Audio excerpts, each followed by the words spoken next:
Cool. Welcome back to another episode of The Flip Side. We're here with my good friend Ross Blaising. Ross, thanks for being here. Yeah, man. Happy to do it. I've been excited about this. Should be fun. Yeah, we are, again, if you're joining us, just like last week, joining us on video, we are in our buddy Brady's studio. We're set up here, so we've got some background stuff looking super official. I love Cool it. setup. So Ross, we've known each other for a long time. Realtor, entrepreneur, business owner, investor, flipper, rental holder. Before all that, kind of take us back. Who were you before that? That's easy. College. Yeah. I jumped into real estate in 2014. I guess I was 22 years old, straight to ARC. So I've been there the whole time. And so I've never interviewed for a job, never been W-2'd. This is kind of all I've ever known since college. Yeah. You think you could work for somebody now? No. How fast would you get fired? Pretty quickly. Or quit. I don't know. I don't think I could handle the structure. Yeah. I held a quote-unquote W-2 job for one day before I got into real estate. Yeah. So, kind of the same way. I definitely couldn't work for somebody now. Why ARC? What brought you to ARC? Dale McIntyre, my dad, is a contractor. Yeah. And he happened to be doing a job for one of Dale's properties, who is a partner at ARC for people that don't know. And I think I just started studying for my license. And, Dale was on and on about how great ARC was, and it was a newer company and kind of on the come up. So I met with Bo and immediately just kind of felt like it was the place to be. Didn't even look anywhere else. Yeah. What was that journey like joining ARC, 8, 9, 10 years ago? Almost 10 years, yeah. And then getting into like the transition from, all right, we're selling to, all right, we're getting into some construction side, maybe buying some stuff. Like what does that timeline look like? Yeah. I was always kind of fascinated with the investment side of things. So I knew that I wanted to delve into that as well. But it takes money, obviously. Yeah. And so it took some time to get there. Starting off in real estate was slow for me. I think I had one paycheck my first year, nothing the first 6 months. And then when I did jump into the investment side of things, I kind of did it full force. My first property was what's now a quadplex that needed, a complete remodel. So I got it over my head quickly and learned a lot quickly. And then the rest of the deals have been easier than that one. Yeah, right. Yeah. A learning experience, Yeah. right? But is that one you still hold? Yeah, it is. That's one of my best properties. That's probably more a product of what the market's done over the past year since it was one of the first ones I bought. But yeah, it's a great property. It was actually a triplex when I bought it, and we just finished out the basement unit. Turned it into a quadplex. Do you mind walking through the numbers, what they look like? No, yeah, I'd love to. And like reno numbers or like rent roll or? Yeah, purchase, rent roll. Yeah, I think I could be a little bit off on some of these, but working from memory, I think I paid $217 for it in 2017. And then some of the stuff's been done over the years. Like the initial reno was done up front, and then like I said, I just added that fourth unit. I'm probably roughly $225 into the property and renovations, and rent roll was about $5,100 a month. So it does really well. So that's quick math, but maybe $450-ish all in and pulling in right over $5,000. Yeah, something like that. That's awesome. So you're killing the 1% rule. Yeah. And that's not in a D-class area, right? That's in a good area. Yeah, no, that's over in Southside. So yeah, I would say A to B. Yeah, B. Yeah. Yeah, B. Yeah. Man, that's crazy right now. Trying to find a property over there. If you hit the 0.5% rule, you're doing good, right? I was telling somebody the other day, I feel so spoiled by just kind of like where the market was, and then interest rates on top of that. Yeah. When I analyze deals now, it just seems like impossible to find something that works. Especially for a rental. I guess flips are a little easier, but from a rental standpoint, it's so hard. Well, let's talk about that. So what are you doing to find deals, if anything, or are you kind of putting the investment side on pause? What do you?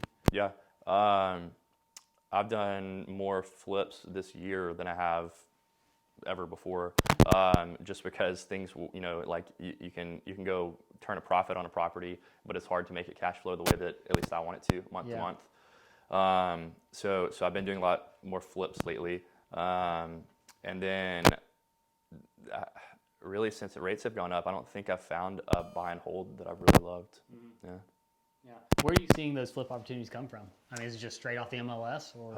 All over the place. I think kind of like you, a lot of my flips and things of that nature come from friends and family and stuff. Now, just people that like know that I do it and come across something. Somebody wants to sell, but needs to get out of state quickly, or whatever the situation is, where they need to sell fast and top dollar is not their most important thing. Yeah. And so I just had one that my uncle passed along to me randomly out like way down 280 in a market that I don't really even know that well, in Sterrett, Alabama. It turned out to be a great flip. And then I've got one in Hoover right now. That one was actually listed, and talked to the owner for a year or so while it's on the market, and eventually he came around to selling it for what I wanted it for. And yeah, so just kind of randomly. Yeah, and full circle, that's the one we're doing a deal on, right? Yeah. So we worked together for almost 10 years, and I think we talked the other day.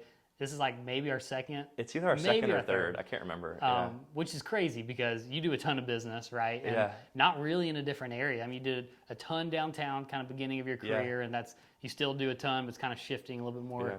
I attribute south, it to us both representing our clients so well that we can't bridge the gap. That's right, because your business, very similarly, it's based off kind of referral-based business and friends and family, and not necessarily just buying cold leads off Zillow. So you're probably right. I've never thought about that, but it's it's a lot of repeat and referral business, and they don't really cross those lines, right? That's funny. Yeah, it is odd though. Yeah, I love that. Well, cool. So where do you see? I mean, next projection, 1, 5, 10 years. Where do you see your focus and trends kind of going on the sales and investment side? In terms of me personally, or like what I think the market's going to be? For you personally. Yeah. I would like to, my goal has always been, I don't ever want to get out of the real estate sales side of things. So I always want to do that. I love doing that. But I would like to get more into the investment side of things, like I've been doing. And so I would like to get to a point where that's 50-50, where right now I'm spending a lot more time on the real estate sales side of things. And so just continuing to kind of acquire properties, hopefully find some more deals that work as rentals, and just continue to learn down that side of things. Yeah. And on the sales side, I know you've recently picked up another assistant, I think, on the realtor side. Do you have goals on wanting to expand that into team, other agents, or just an assistant, kind of keeping it one man? Yeah, no, my goals for real estate, that side of real estate, have changed a lot. When I the first few years I was in real estate, I really wanted to 5 buyers agents and a couple of assistants, and just kind of see how big I could scale it. Now I think that I would really like to spend more time focused on the investment side of things, and then have the systems in place to service the people that I really want to work with. And so, I used to do a ton of Zillow leads and that kind of stuff, and I've scaled way back on that. And I'm really trying to focus on, my good clients and friends and family, not just working with any lead that comes to the door, but trying to work with the people that I want to work with. Yeah. And kind of quality over quantity mindset a little bit. Yeah. Yeah, I love that. All right, so let's talk a little bit more about the sales side. So I feel like HGTV paints a very beautiful picture of a realtor's life, and I think Bo last week talked. I think our first South Park reference we had with him. So there's a very distinct image of what a realtor could be that's portrayed, I think, out there, and then not really the ins and outs, or maybe the uglier or sometimes funny side, not as shown as much. So kind of putting you on the spot, but do you have any stories or experiences you want to share throughout your career? If I was a vindictive person, this would be a good time to drop some names and really really bury somebody. We just closed on one, and I'm still dealing with like after closing questions and stuff from one of the worst, just like genuinely just kind of not a good person story. And she was it your client? Initially. Yeah. Oh. Yeah. So I was representing a good friend of mine that does some real estate investing as well. And she, so we list her place. Lady calls me, wants to go see some investment properties on a Saturday. She's coming from out of town. And it was one of those things where like you get a gut feeling about somebody and you should trust it and you don't. I just kind of knew right away like this lady's going to be a pain. And so we go look at a bunch of stuff on a Saturday. She tries to get in touch with me, including that property. She tries to get in touch with me at like somewhere between like 5 and 7 p.m. on that Saturday, and I was spending time with family and stuff. Caught her back at like 8:30 the next morning, and she's just letting me have it for not being able to get in touch with me on Saturday night. And so you know me, and I didn't respond well. And so then about an hour later, about an hour later, I got a call from another agent sending an offer over for her. And she had cut her commission in half because she didn't have to show the properties and everything. So I don't know what spiel she gave her, but and then continued to just be, just in spite of us being as easy as we possibly could to work with, in light of what she had done, just continued to, just be as difficult as she can. So, I mean, like, yeah, there are the HGTV stories where, everybody's friends and it's fun and it's easy. And that's honestly probably the majority of them. But there's plenty of deals like that where you're just dealing with somebody that's mean or difficult or whatever the situation is. Well, at the end of the day, we're in the people business, right? Yeah. And you can only control what your input and how you react, but you can't control other people. And so that's interesting. And of course, I've got tons of stories like that, and you've got tons of experiences. So it's really, how do we set ourselves and our business up to either avoid those situations or respond to them a certain way to where we just really remove that stress out of our work life, right? What have you done, if anything, to try to, it's impossible to avoid, but try to avoid that as much as possible? Yeah, and I think you're big on this too, but it's kind of like I was saying, that's sort of the reason that I've decided to go in that direction of really focusing on working with friends, family, and referrals of friends and family, because 99 out of 100 times, if it's a friend of mine or a client coming from a good friend of mine, it's smooth and they're good people and easy to work with. And it seems to always be those deals where you go out and find somebody, just out of left field, where things turn sour. And so that's sort of the drive behind me wanting to kind of stay more in that lane, really. Yeah. Well, and to an extent, I think you can provide a better service for someone who wants to work with you. Yeah. Right? Like if someone's there just continuing to try to butt heads and undermine you the whole time, it's hard to provide the quality of service that you can if they're just trying to fight you on everything. Yeah, and you don't want to. Right. And it's, I think we've both been fortunate enough to have a support of past clients and a business that, it's not necessary. Like when we first started out, it took 6 months to get a paycheck. I think I was like over a year, right? So you beat me by a lot. But it's like literally, I'll put up with anything and I'll take it. Please, someone buy something. Yeah. And so we've been fortunate enough to build a business to where we're not necessarily dependent on that. And you've been smart about building a rental portfolio that pretty much supplements, if not replaces, a lot of your income, to where, similar to me, it's just, hey, I'm doing this for fun because I enjoy it. I want to work with people who want to work with me. And people like that are not worth my time. Yeah, right? Yeah, absolutely. How many units do you go up to now? Units like 45-ish. Yeah, somewhere around there. Nice.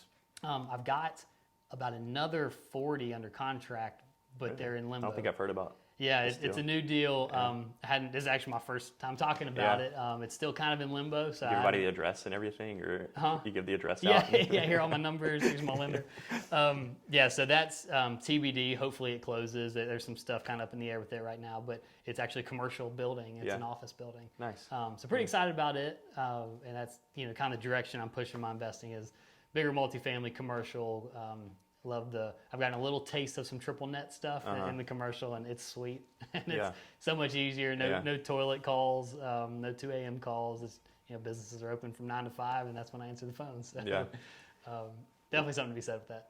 What's your learning process been like going more into the commercial side of things, and as opposed to, because pretty much prior to the last year or so, you've been exclusively residential stuff, right? Yeah, no, that's a good question. So my learning experience kind of shifting into commercial, by no means is it super vast because I'm still very new in it, but it is really the biggest change has been, going from a residential lease to a commercial lease, like a triple net lease. And there's so many nuances. And there's a lot more details. You got more attorneys involved. Everything's a little bit more expensive, but at the end of the day, you're as an owner / landlord, at least in a triple net lease, you're responsible for less. Yeah. Right? Your taxes, your insurance, your general maintenance. So once it's all set up and everything, the wheels are turning and it's easier, but maybe a little bit harder to get set up on the front end, I guess. Yeah, I think so. And there's a lot more balls to drop, I guess, on the front end, getting it set up to where you can really hurt yourself for the long term, to where the I'm pretty proficient with a residential lease, Yeah. just like a contract, right? Yeah. We've done those for a while. I pretty much know the ins and outs. Commercial lease is pretty new to me, and so it's a lot longer. There's a lot more detail, and there's a lot more writing on it because it is versus residential where it's someone's home. Yeah, it's not quite cookie cutter. Yeah, and it's someone's livelihood, and so Yeah. there's ins and outs of their specific business Mm-hmm. in that building that I've got to have in the lease that makes sense. So, Yeah. a lot more moving parts, but I like it so far. I've been trying to take my own advice that I give to people and people come to me all the time and everybody wants to invest in real estate, but then they're too scared to do it. And that's kind of me with commercial stuff. It's like I've gotten really good at not making mistakes with residential stuff and I feel comfortable. But that's going to be one of the things that's kind of on my docket is to jump into something, hopefully small commercial stuff. Yeah.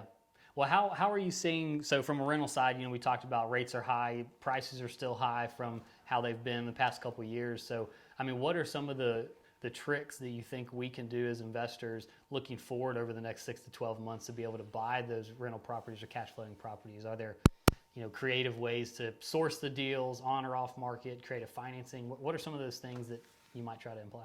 Yeah. I know I was just saying that it makes me nervous with rates being high. And this is another situation where I need to take the advice that I give people that are looking to buy their own personal houses. Yeah. Because if somebody comes to you now and they're talking about, well, maybe I'll wait till rates fall. What I'm telling them at least is when rates fall, you're going to be waiting along with 5,000 other people that want that same house, and you're going to be back to 15 offers like we were seeing 6 months ago, and a bidding war. And you can always change your rate, but you can't change the price that you got the house at. Right. And so I think that is a good mindset on the investment side as well.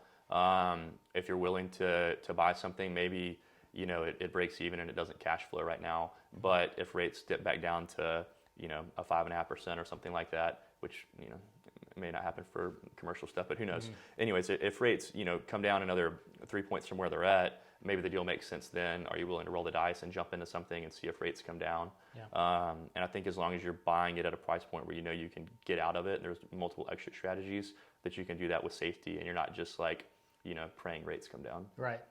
Yeah, and can't buy for hopeful appreciation, right? But it's got to work today, and then if rates drop, then it's just kind of candy on top later on. Yeah. One of the things that I see the biggest difference in commercial rentals versus residential rentals is the valuation of them as well. Mm-hmm. So residential, just like when you go and try to buy a house, it's based off your comps, right? Yeah. And an appraiser representing a bank's only going to allow that to be worth so much based off what something else sold for. Yeah. You go to a commercial building, you could have two exact identical buildings next to each other, and one is worth twice the other. Just because of the highest and best use is something different. Yeah. Solely based off the income of the property. So you've got cap rates that is a whole new metric that really doesn't apply to residential, that comes into the commercial space. And that's one thing I love about it as well, is to an extent, I love the extreme ownership. Mm-hmm. Is that right? Ownership? Is that the mind? Yeah. So going in and saying, I've got full control over the good and bad of this property. So if rates, there's a lot of ARMs or adjustable rate mortgages on commercial right now and on some bigger stuff. And so if those tick up to where it hurts my cash flow, to an extent, I've got full control on being able to make an improvement on the property, put a tenant in that'll pay more. Yeah. And it raises the value of the property. Yeah, you're not just stuck with whatever property you got, and it's that house and that land, and that's it. Yeah, and that's such a cool metric. And you see that in multifamily as well, and 5+ units, kind of on the quote residential side, is you've got more control over the value of the property, and it does to an extent follow market rate, because there's a market cap rate, but only to an extent, because you've got pretty much control over the income and the valuation. So. Yeah, definitely. I think that's something that's changed a lot in our market. I don't know about broader markets, but in our market, I feel like 2015, 2016, if you looked at price per square foot on small multifamily stuff, duplex to quadplex, it was a good bit less price per square foot than similar houses in that neighborhood or in that area. Yeah. And now I feel like that's flipped, and everybody wants the small multifamily stuff. And so people are looking at cap rates and things like that to justify the small multifamily stuff. And it's made it impossible to find that stuff for when I first started getting into small multifamily stuff, the deals that I could find then, I would buy every one of them if I could find it now. And not just a product of like the market appreciating, but I think that the demand for that in our market has changed substantially. Yeah, it's pretty wild. Well, and the interesting thing about that is, your cap rate doesn't take in and it's getting kind of into the weeds, but doesn't take in a mortgage payment. Right. And so and I think a lot of that is you've got a lot of in-state and out-of-state investors coming in with cash, willing to take a quote unquote 4 cap. Right, to where you've got a 6% interest, so you're basically negative immediately if you're getting a mortgage on it. Where mortgage companies could care less about cap rates on residential. Yeah. Right, the income, they will not lend based off the income. To some DSCR lenders will, but to an extent, they will not lend based off that income on a duplex. Yeah, it's really hurt people that want to buy those. They don't have the capital to buy it. Yeah. Yeah. Which, I don't know. I guess theoretically, hopefully, that drives down demand a little bit. Maybe those get a little more reasonable. Yeah. But I don't know. Yeah, time will tell, right? Yeah. How do you manage? You've got a ton of things you're balancing. How do you manage shiny object syndrome? Man. You mean just like chasing after just things that look sexy and you just want it? And I don't do a good job with that. I'm really bad at saying no to things in general. That's really probably an area that I need to work on. Is really taking a more calculated look at the next thing that I'm about to jump into, and not just like, is this a good deal or would this be fun, but like, does this really make sense? Not just like overall, but for the like stage of life that I'm in. Yeah. It's kind of sitting back and looking at it as a whole. Does it kind of get me towards my overall goals, or is it just a distraction? Yeah. On the fun side and hobby side, because I think both of us went out and spent way too much money on a mountain bike when COVID hit. Yeah. Right. Yeah. Because it was, it was kind of popular. That's been one of my better investments. Right. Yeah. Right. That's been one of my big hobbies. Yeah. So, you kind of see both sides of that, but kind of taking that into your home life. Y'all just had a son. Yeah. Right. How old is he now? He's 19 months, or about to be 19 months. Yeah. So obviously that requires a lot. Maggie's a teacher. Yeah. And so how do you balance work life? You're asking me all the tough questions. That's another one where I probably need to be asking people the same question, trying to get better at it. Yeah. That's been the toughest part of having a kid, I think, is managing that, because it's kind of easy like to work long hours when you have a spouse and she has a job.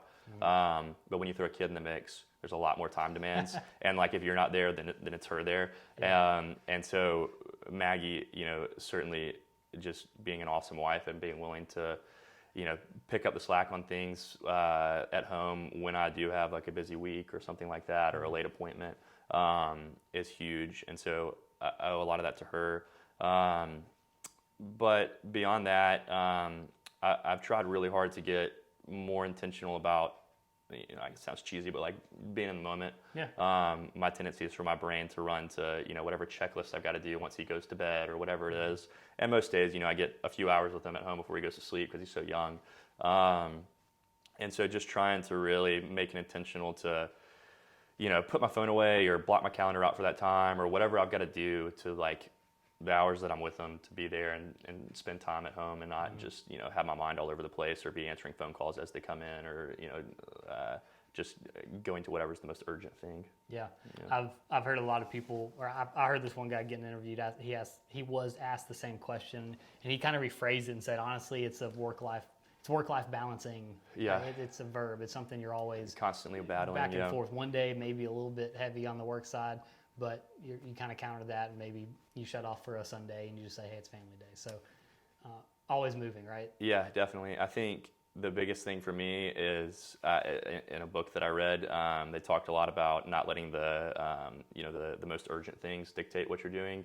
And I think as realtors, when we're jumping at whatever phone call comes in or whatever problem is happening or whatever document needs to be signed right then to get the deal locked up or whatever it is, those things aren't always the most important thing, but they're certainly really urgent. Yeah. And so kind of having that mind shift when I'm at home with family or something, like there may be urgent things happening, but they're not the most important thing. Yeah. Has been helpful to me. When I can bring that to the front of mind in the moment. Man, that's so hard, and I agree. So I mean, literally just the other day, we're doing a deal, and we finally got something worked out. And like, let's say it was 3:00 in the afternoon, but I didn't get the document from the other agent until like 7 that night. And he called me like 3 times in a row, which like if you call me more than once, like there's an emergency. Yeah. So hey, what's going on? Hey, I just got you that document. We really need it signed tonight.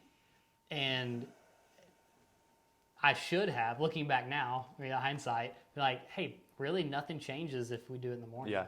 But the urgency he sold me, and I was like, I have to do this right now. Yeah. And like walked away from my daughter and wife of like, I need to get this signed. Yeah. And that was so wrong. Like, just like that was the urgent thing in the moment. It was by far probably the least important in the moment, right? Yeah.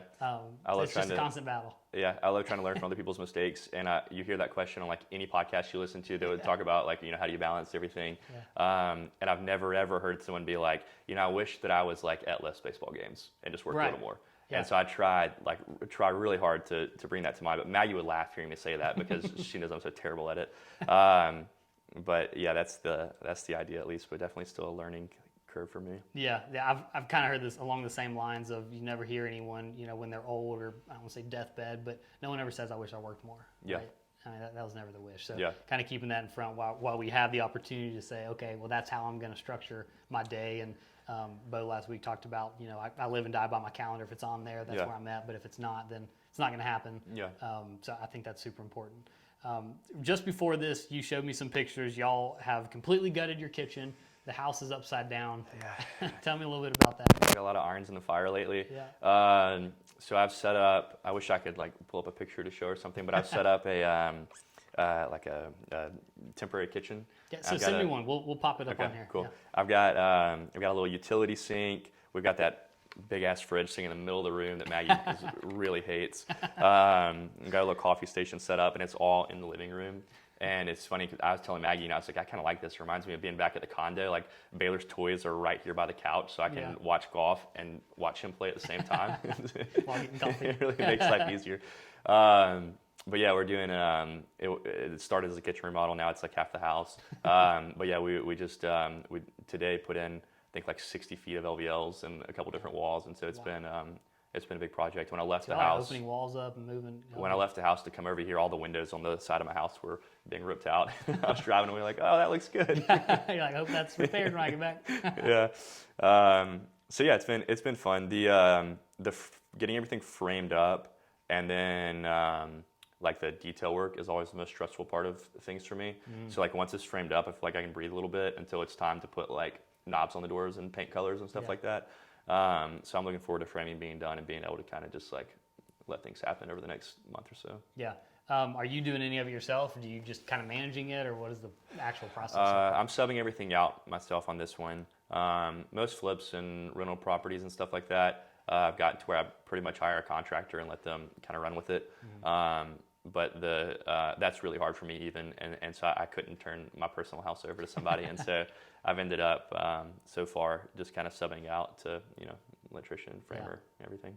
And the value of my own time is something that I've progressively learned to value. For probably 5 years, I was the one swinging hammers because no one would do it as good as me, and no one is as cheap as me, right? And that was just such a limiting mindset of just now coming in, and just like you said, like you're freeing yourself up so much more, not having to be there and dictate things. That's I'm a slow learner. You learned it pretty quickly. I still struggle. That's really something I picked up on a lot from you, watching you do that. I mean, you started subbing stuff out to You're people. You're like, that's really dumb. I'm not doing that. No, I mean, in terms of seeing you bring people in on projects as opposed to being in there swinging hammers yourself, you started doing that before I did.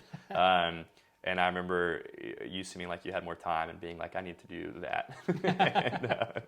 Yeah. Man, that's so true. And on the sales side as well, pulling in an assistant and being able to free up. I'm in a coaching program that talks about your focus on your unique ability, right? Yeah. And what are you good at? And I think we're pretty similar on being kind of on the front end, big picture, but not necessarily in the details. Yeah. And so instead of forcing those details and making them, at least in my case, half there, but good enough to kind of move forward, finding someone who loves it and just that's their spot. Yeah, absolutely. The back office at ARC would definitely back you up on me not being good at the detail and the paperwork and stuff. Having Haley come in and help has been absolutely huge with things, and we do it a little bit differently than your setup. I know you're kind of people have a pretty specific role, For us, it's been just kind of like another set of hands, another me. Yeah. And so anything that that comes up where, if I've got a showing and there's another showing that needs to happen, she'd pop over and do that. So it's been a huge learning curve, but she's been awesome to have around. Have you already, because I know she's fairly new, so this may not be your just question yet, but have you already seen a lot of time free up to where you can go chase opportunities that have maybe a bigger potential? Yeah,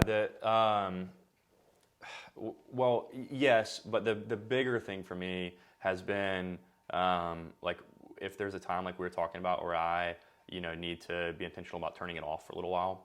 I have somebody that kind of has my back that can handle things. But yeah, there's definitely been like there's so much like behind the scenes minutia that people don't see, and so freeing up 10, 15 hours a week of doing that kind of stuff definitely frees you up to go out and find new clients and spend time better serving clients or whatever it may be. Letting you spend your time in that unique ability instead of forcing something that you're not good at and you don't enjoy. Yeah, I love that. Pivotable books. I can't say that word. Pivotal books. Pivotable has an extra syllable in there. It sounds good. Yeah. Nice. So give me two that have been kind of at a spot in your life where you got the concept, you applied it, and then it's really changed your direction. Yeah. Pivotal books. How many times have you gotten Rich Dad Poor Dad? It's like the go-to, right? So that's not my book. I just figured you'd get it every time you ask. So the Bible's a given, so that's not allowed to be an answer because it's just a blanket given. I'll give that because it's true. Like you read that, you can get it as a third book, but you still got to give two that are like your own. The idea being, like any listener saying, "Hey, I need a new book." And hopefully they already have. I'll stay away from the generic ones then. I think one that I read recently that relates a lot to what we've been talking about, and the biggest thing that I've been, I guess, kind of struggling with lately is what drove me to pick it up, is called Simplify. And I'm trying to remember the author's name. It's Bill, and his last name starts with an H, but I can't remember it. Okay, we'll find it and link it in here. But it's really a lot of simple things that but it's a good kind of refresher. He talks a lot about, kind of being in control of your calendar and the things that you have on the docket, and a lot about what we were talking about with like, not letting the urgent things take away from what's really important. And so just kind of the idea that, you may have 10 people wanting to see houses and tenants with problems going on and a hobby that you're trying to get to and all those things like need to get done, yes, but it's your calendar and you don't have to just like jump at whatever thing comes up in that moment or whoever's yelling the loudest or whatever it is. I like that. Simplify. It's been really helpful for me. Yeah, okay. You got a second one for us? The second one is kind of along the same lines, and I was talking about it earlier, but The Power of Now. And I cannot remember who the author is on that one. I'm bad with names. Yeah, we'll find it. But it's not dissimilar to the Simplify book, but it's more kind of focused on what I was saying about just finding ways, especially for people like me that have a hard time not like going to the checklist that you got to get done, or thinking about some mistake that you made earlier that day, or like it's just very hard for me to sit here and focus on this without thinking about anything else. And so a lot of tips and tricks to just kind of be in the moment when you need to be. I need that. I'm gonna order that. I like that. That's good. Okay, well, cool. Let's switch over to this is going to be like our 60-second social media clip for you. So I'm gonna ask you a question. Just repeat it back, and then give me the answer, and it'll be hopefully a good promotion, and we'll take you viral. Okay. So if I was a brand new agent getting into the business, the first thing I would do is show up. I remember like we were both you just got to repeat the question. If I was a brand new agent getting into the business, what would I do? Answer is that I would say continue to show up. I remember, 1 month in of no deals, 3 months in of no deals, 6 months in of no deals. Tommy Brigham coming into the office every day, who was always so intentional with me when I was starting off, especially. And hey, how's it going? All right, don't forget to keep showing up. And I think that people want a golden ticket, and they want to jump into real estate and make a bunch of money. And you can, but it just doesn't happen that first month, or year, or 2 years, or 5 years, or whatever it may be. But I think not waking up at 10 o'clock and leaving at 2 o'clock. Have a plan and stick with it. And I always hear Michelle Creamer say, activity breeds activity. Yeah. And so just continuing to grind until, things start to fall into place would be my, Yeah. What does that grind look like if you're starting as you did with no budget? I think there's a lot of different ways. When I first started, I told you I'm getting away from more of the leads as I came in, but that was really what I cut my teeth on when I first started. And I still like a lot of things about it, like the predictability of it and everything like that. And then, you've got the database. So I think it depends on where you come from. Like, are you from Birmingham and have 1,000 friends here, then work your database? Are you, didn't grow up here and don't know anybody? Maybe you go down the lead route. I think there's 1,000 different ways to do it. But I think the most important thing is figuring out a game plan and working it. There's agents that sell, $100 million a year, and some of them do postcards, some of them do leads, some of them are referral. So I think all of those things work. It's a matter of having the plan and sticking it out for the right amount of time. Yeah, I like that. Yeah, kind of what fits you. Yeah. Right. What fits you. Okay. Here's the second one. If I was a realtor that did not have any investments but wanted to get into investing, I would do blank. If I was a realtor that didn't have any investments yet but wanted to start investing in real estate, I think take the leap and do it. Kind of like we talked about earlier, I have more than one conversation a day, it seems like, sometimes, where people are coming to me being like, what can I do to get started in real estate investing? What can I do? And I'm like, and then I'll send them a deal. And then they don't do it. And I get it. It's scary to take the leap and to do it. And obviously don't be dumb about it. I'm not saying do it haphazardly and not, do your due diligence. But there's deals out there, and I think that you got to make up your mind that you're going to do it, and quit talking about it. Yep. Yeah, I like that. Take action. Yeah.